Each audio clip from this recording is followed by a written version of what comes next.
ഓം നമോ നാരായണായ. നാരായണീയം ദശകം 15 കപിലോപദേശം. ശ്രീമദ് ഭാഗവതത്തിലെ തൃതീയ സ്കന്ധത്തിൽ അവസാനത്തെ 9 അധ്യായങ്ങളിലായി വിവരിച്ചിരിക്കുന്ന പ്രസിദ്ധമായ കപിലോപദേശമാണ് ഈ ദശകത്തിൽ സംഗ്രഹിച്ചിരിക്കുന്നത്. കപിലമൂർത്തിയായ ഭഗവാൻ അമ്മയായ ദേവഹൂതിക്ക് ഈ ഉപദേശം നൽകുന്നു. ആദ്യമായി മോക്ഷത്തിനു കാരണമായ ഭക്തിയെക്കുറിച്ച് ഉപദേശിക്കുന്നു.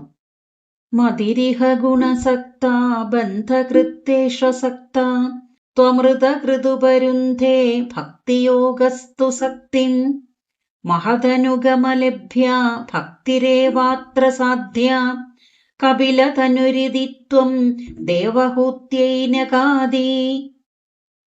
ഈ ലോകത്തിൽ സത്വം, രജസ്, തമസ് എന്നീ 3 ഗുണങ്ങളുടെ മാറ്റങ്ങൾ കൊണ്ട് ഇന്ദ്രിയങ്ങൾ കൊണ്ടുതരുന്ന വിഷയങ്ങളിൽ ആസക്തി ഉണ്ടാകുന്നു. ഇപ്രകാരം ആസക്തിയോടു കൂടിയ ബുദ്ധി ജീവിത സുഖങ്ങളുടെ, വിഷയസുഖങ്ങളുടെ പിന്നാലെ പോകാനായി നമ്മെ പ്രേരിപ്പിക്കുന്നു. അങ്ങനെ ലൗകിക സുഖങ്ങളുടെ പിന്നാലെ പോകുമ്പോൾ ഈശ്വരനെ മറക്കുന്നു. എന്നാൽ ആനന്ദസ്വരൂപനായ ഭഗവാനിൽ ആസക്തി ഉണ്ടായാൽ, അതായത് എപ്പോഴും മനസ്സിൽ ഭഗവാനെക്കുറിച്ചുള്ള ചിന്തയുണ്ടായാൽ, മറ്റുള്ള വിഷയസുഖങ്ങളിൽ നിന്ന് മനസ്സ് പിന്തിരിയുന്നു. അതുകൊണ്ട് പറയുന്നു, വിഷയസുഖങ്ങളോടുള്ള ആസക്തി ഇല്ലാതാക്കാനുള്ള മാർഗമാണ് ഭക്തി. ഭഗവാനോടുള്ള പരമപ്രേമം തന്നെയാണ് ഭക്തി. നമുക്ക് ജീവിതത്തിൽ എന്തെങ്കിലും നേട്ടമുണ്ടാകാനായി ഭഗവാനെ ആശ്രയിക്കുന്നു, അതല്ല യഥാർത്ഥത്തിലുള്ള ഭക്തി. ഭഗവാനെ അറിയാനായി ഭഗവാനെ ആശ്രയിക്കണം, അതാണ് യഥാർത്ഥത്തിലുള്ള ഭക്തി. നാം ജീവിതത്തിൽ അനുകൂലവും പ്രതികൂലവുമായിട്ടുള്ള അവസ്ഥകൾ നേരിടുമ്പോൾ നമ്മുടെ മനസ്സ് ചഞ്ചലമാകാതെ സ്വസ്ഥതയും ശാന്തിയും സമാധാനവും അനുഭവിക്കാൻ സാധിക്കുന്നുവെങ്കിൽ നമുക്ക് ഭക്തി ഉണ്ട് എന്ന് പറയാം. മനസ്സിൽ ഭക്തി ഉണ്ടാകുമ്പോൾ മനസ്സിന് മറ്റു ചിന്തകളിൽ നിന്ന് മോചനം ലഭിക്കുന്നു. അതാണ് പറയുന്നത് ഭക്തി മുക്തിക്ക് കാരണമായി തീരുന്നു എന്ന്. ആ ഭക്തിയാകട്ടെ സജ്ജന സംസർഗം കൊണ്ട് എളുപ്പത്തിൽ ലഭിക്കുന്നതാണ്. ഭക്തന്മാരും ജ്ഞാനികളും സജ്ജനങ്ങളുമായുള്ള സംസർഗം ആണ് ഭക്തി ഉണ്ടാകുന്നതിനുള്ള ആദ്യത്തെ കാൽവയ്പ്. ആ ഭക്തി സമ്പാദിക്കാനാണ് ജീവിതത്തിൽ എല്ലാവരും ഉത്സാഹിക്കേണ്ടത്.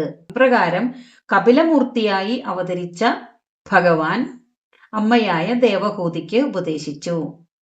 സാഖ്യമതപ്രകാരമുള്ള ജ്ഞാനയോഗത്തിന്റെ സ്വഭാവം കാണിക്കാൻ വേണ്ടി 25 തത്വങ്ങളെ വേർതിരിച്ച് നിർദ്ദേശിക്കുന്നു. പ്രകൃതി മഹദഹങ്കാരാശ്ച മാത്രാശ്ച ഭൂതാന്യപി ഹൃദവിദശാക്ഷി പൂരുഷ പഞ്ചവിംശ ഇതി വിദിത വിഭാഗോ മുച്യതേ സൗ പ്രകൃത്യ കപിലതനുരിതിത്വം ദേവഹൂത്യൈനകാദി. പ്രപഞ്ചത്തിന്റെ ആദി കാരണമാണ് മൂലപ്രകൃതി. പ്രളയാവസാനത്തിൽ കാലശക്തി ഭഗവാനെ ഉണർത്തുന്നു എന്ന് മുമ്പ് പറഞ്ഞിട്ടുണ്ട്. ത്രിഗുണാത്മികയായ മൂലപ്രകൃതി തന്നെയാണ് മായയെന്നും അവിദ്യയെന്നും ഒക്കെ പറയുന്നത്. സത്വം, രജസ്, തമസ് എന്നീ 3 ഗുണങ്ങളുള്ള മൂലപ്രകൃതിയുടെ പരിണാമമാണ് ലോകം മുഴുവനുമെന്നും പുരുഷന് പ്രകൃതിയുമായി തീരെ ബന്ധമില്ലെന്നുമാണ് സാഖ്യമത സിദ്ധാന്തം. അതുപ്രകാരം പ്രകൃതിയിൽ നിന്ന് ആദ്യം ബുദ്ധി എന്ന മഹത്തത്വം ഉണ്ടായി. ഈ ബുദ്ധിയിൽ നിന്ന് ഞാൻ ഒരു വ്യക്തിയാണ് എന്ന ബോധം ഉണ്ടാകുന്നു. ഇതാണ് അഹങ്കാര തത്വം. പിന്നീട് ശബ്ദം, സ്പർശം, രൂപം, രസം, ഗന്ധം എന്നീ ഗുണങ്ങളാണ് 5 തന്മാത്രകൾ. ഭൂമി, വെള്ളം, തീയ്, കാറ്റ്, ആകാശം ഇവ 5ഉം മഹാഭൂതങ്ങൾ. അന്ധക്കരണമാണ് മനസ്സ്. കണ്ണ്, കാത്, മൂക്ക്, നാക്ക്, ത്വക്ക് ഇവ 5ഉം ജ്ഞാനേന്ദ്രിയങ്ങൾ. വാക്ക്, കയ്യ്, കാല്, പായു എന്നാൽ മലവിസർജന അവയവം, ഉപസ്ഥം അതായത് ജനനേന്ദ്രിയം, ഇവ 5ഉം കർമ്മേന്ദ്രിയങ്ങളാകുന്നു. ഇങ്ങനെ 24 തത്വങ്ങൾ. ഈ തത്വങ്ങളാണ് ഒരു മായയുടെ രൂപത്തിൽ നമ്മുടെ മുമ്പിൽ ഒരു പ്രപഞ്ചമായി മാറിയിരിക്കുന്നത്. ആ പ്രപഞ്ചത്തിന്റെ ഭാഗമായ മനുഷ്യനും ഈ പ്രകൃതി തത്വങ്ങളിൽ പെടുന്നതാണ്. ഇവയ്ക്ക് പുറമേയുള്ളതാണ് പുരുഷൻ എന്ന 25ാമത്തെ തത്വം. ജീവൻ തന്നെയാണ് പുരുഷൻ എന്ന് പറയുന്നത്. ജീവന്റെ സാന്നിധ്യത്തിൽ ദേഹത്തിലുള്ള സകല ഘടകങ്ങളെയും 24 തത്വങ്ങളിൽ ഉൾപ്പെടുത്തിയിരിക്കുന്നു. നമ്മുടെ ദേഹത്തിലുള്ള ജീവൻ എന്നാൽ പുരുഷനും മറ്റുള്ള ഘടകങ്ങൾ 24 തത്വങ്ങളാകുന്നു.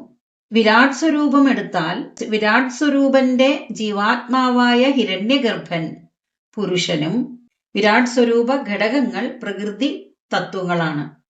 നമ്മുടെ ബുദ്ധി പ്രകൃതി ഗുണങ്ങളിലേക്ക് തിരിയുകയാണെങ്കിൽ നമുക്ക് സംസാര ബന്ധമുണ്ടാകുന്നു. എന്നാൽ ബുദ്ധി പുരുഷന്റെ നേർക്ക് തിരിയുകയാണെങ്കിൽ അത് മുക്തിക്കു കാരണമാകുന്നു.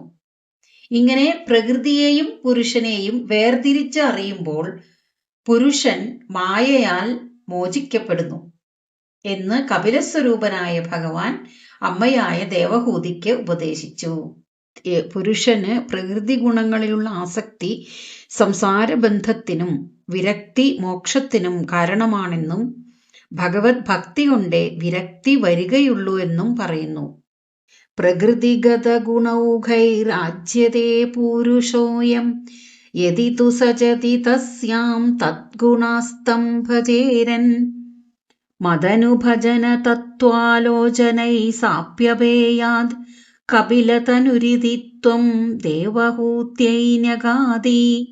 25ാമതായി പറഞ്ഞ പുരുഷന് പ്രകൃതിക്കുള്ള സത്വരജ തമോ ഗുണങ്ങളോ ജനന മരണങ്ങളോ സുഖദുഃഖങ്ങളോ എന്നിങ്ങനെയുള്ള ധർമ്മങ്ങൾ ഒന്നുമില്ല.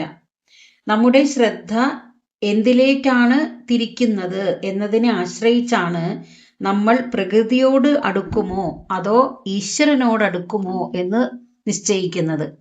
ജീവന് പ്രകൃതിയോട് ആസക്തി ഉണ്ടായാൽ ഭ്രമം മൂലം ഈ പ്രകൃതിയാണ് ഞാൻ എന്ന് തോന്നും. പ്രകൃതി ധർമ്മങ്ങളെല്ലാം തൻ്റെ ധർമ്മങ്ങളാണെന്നും താനാണ് ഇതൊക്കെ ചെയ്യുന്നത് എന്നും തോന്നും. ഈ തോന്നൽ സംസാരവുമായി നമ്മെ ബന്ധിച്ചു നിർത്തുന്നു. എന്നാൽ നമ്മുടെ ശ്രദ്ധയെ നമ്മുടെ ഉള്ളിലെ ജീവനിലേക്ക് തിരിക്കുമ്പോൾ ഈ ജീവനാണ് ഞാൻ എന്ന ചിന്തയുണ്ടാകുന്നു. ആ തോന്നലിനെ മനനം ചെയ്ത് ഉറപ്പിക്കണം. ഈ ശരീരമല്ല ഞാൻ എന്നും ഇതിനുള്ളിലിരിക്കുന്ന ജീവനാണ് ഞാൻ എന്നുള്ള ഈശ്വര തത്വത്തെ ആലോചിച്ച് അറിയണം. അങ്ങനെയാവുമ്പോൾ പ്രകൃതിയോടുള്ള ആസക്തി ഇല്ലാതാവുകയും നമ്മൾ മായയിൽ നിന്ന് വിട്ടുമാറി ഈശ്വരനെ അറിയുകയും ചെയ്യുന്നു എന്നാണ് പറയുന്നത്. അഷ്ടാംഗയോഗപ്രകാരമുള്ള ഈശ്വര ഭജനം എങ്ങനെയാണെന്ന് വിവരിക്കുകയാണ്. വിമലമതിരുപാത്തൈരാസനാദ്യൈർമതംഗം ഗരുഡസമധിരൂഢം ദിവ്യഭൂഷായുധാംഗം രുചിതുലിതതമാലം ശീലയേതാനുവേലം കപിലതനുരിതിത്വം ദേവഹൂത്യൈനഗാതി. ഹൃദയശുദ്ധി വന്നാലേ ധ്യാനത്തിന് ഏകാഗ്രത കിട്ടുകയുള്ളൂ. ഹൃദയശുദ്ധിക്ക് വേണ്ടിയാണ് യമം, ആസനം, പ്രാണായാമം എന്നിവ ശീലിക്കുന്നത്.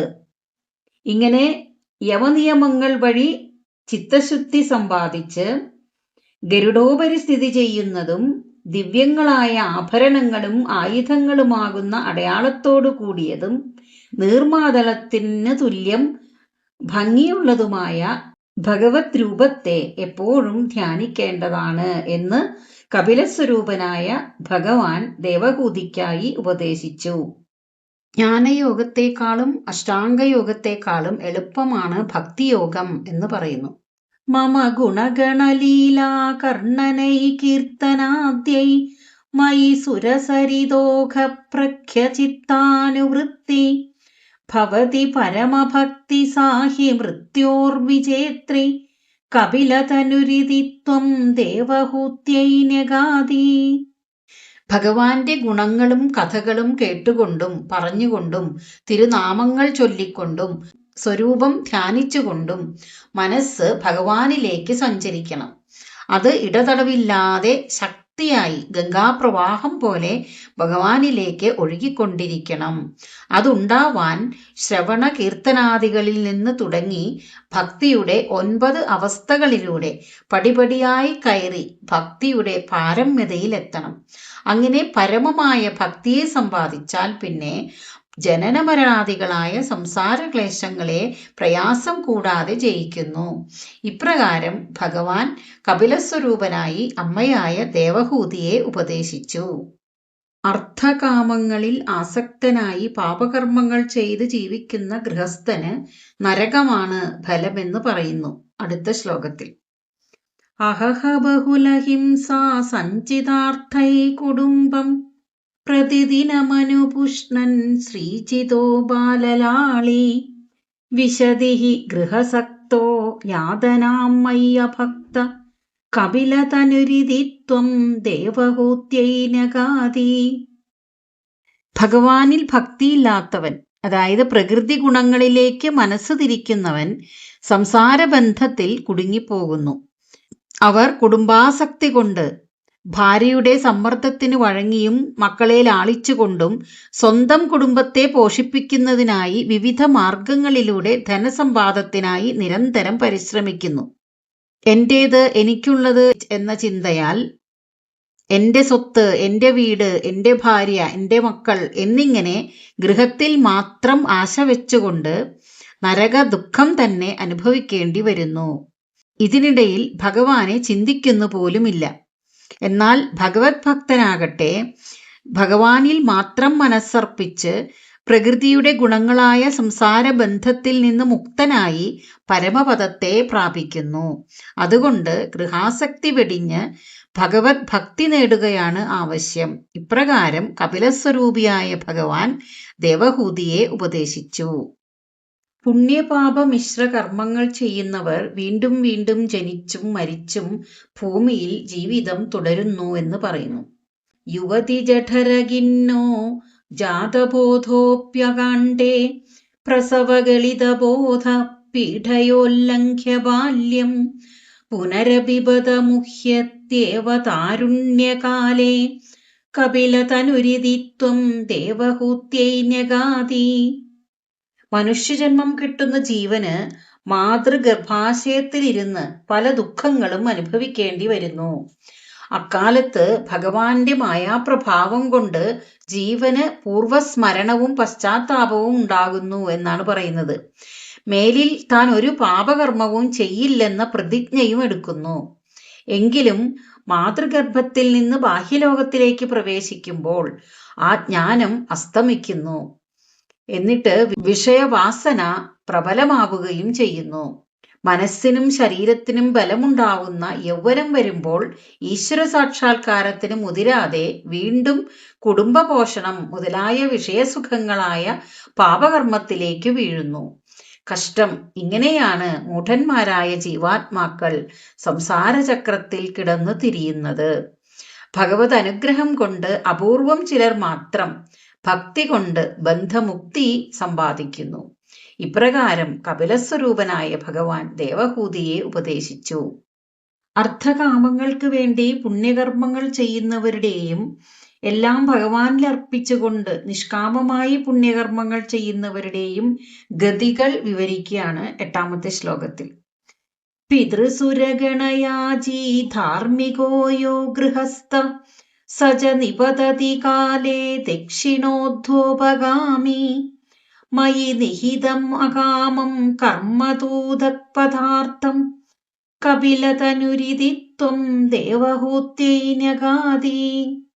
കർമ്മങ്ങൾ ചെയ്യുന്നവരിൽ ഫലേച്ഛയോടെ കർമ്മം ചെയ്യുന്നവർ എന്നുവെച്ചാൽ എന്തെങ്കിലും കാര്യസാധ്യത്തിനായി ഈശ്വരനെ ആശ്രയിക്കുന്നവർ, അതായത് ധനത്തിനും സുഖത്തിനും വേണ്ടി ദേവന്മാർക്ക് യാഗവും പിതൃക്കൾക്ക് ശ്രാദ്ധവും മറ്റും ചെയ്യുന്നവർ തെക്ക് ദിശയിലൂടെ സഞ്ചരിച്ച് ചന്ദ്രലോകത്തിൽ എത്തുന്നു എന്ന് പറയുന്നു.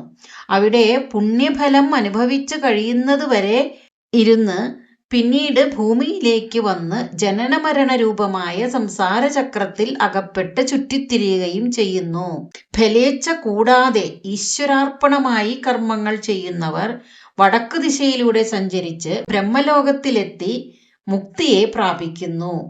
ഇപ്രകാരം കപിലസ്വരൂപനായ ഭഗവാൻ ദേവഹൂതിയെ ഉപദേശിച്ചു. കപിലോപദേശം ഉപസംഹരിക്കുന്നു.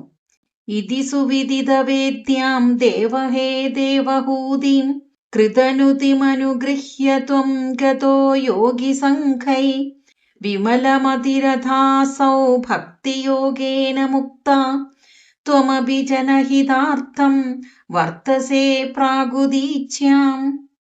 കപിലസ്വരൂപധരനായ ഭഗവാന്റെ തത്വോപദേശം നിമിത്തം ആത്മസ്വരൂപം നന്നായി മനസ്സിലാക്കിയവളും ഭഗവാന്റെ അനുഗ്രഹത്തിന് പാത്രവുമായ ദേവഹൂതി ഭക്തിയോഗം സ്വീകരിച്ച് മോക്ഷം നേടി. കപിലയോഗീശ്വരൻ ഇപ്പോഴും വടക്കുകിഴക്കേ ദിക്കിൽ ഭൂമിയുടെ അടിയിൽ സ്ഥിതി ചെയ്യുന്നുണ്ടെന്നാണ് വിശ്വസിക്കുന്നത്. 10ാമത്തെ ശ്ലോകത്തിലൂടെ കപിലോപദേശത്തിന്റെ സാരം എടുത്തു കാണിച്ചുകൊണ്ട് മേൽപ്പത്തൂർ ഈ ദശകം ഉപസംഹരിക്കുന്നു.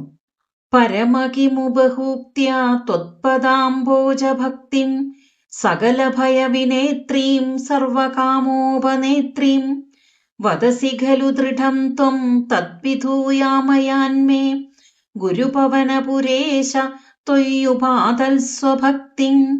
അല്ലയോ സർവോത്തമനായ ഭഗവാനെ, എന്തിനധികം പറയുന്നു?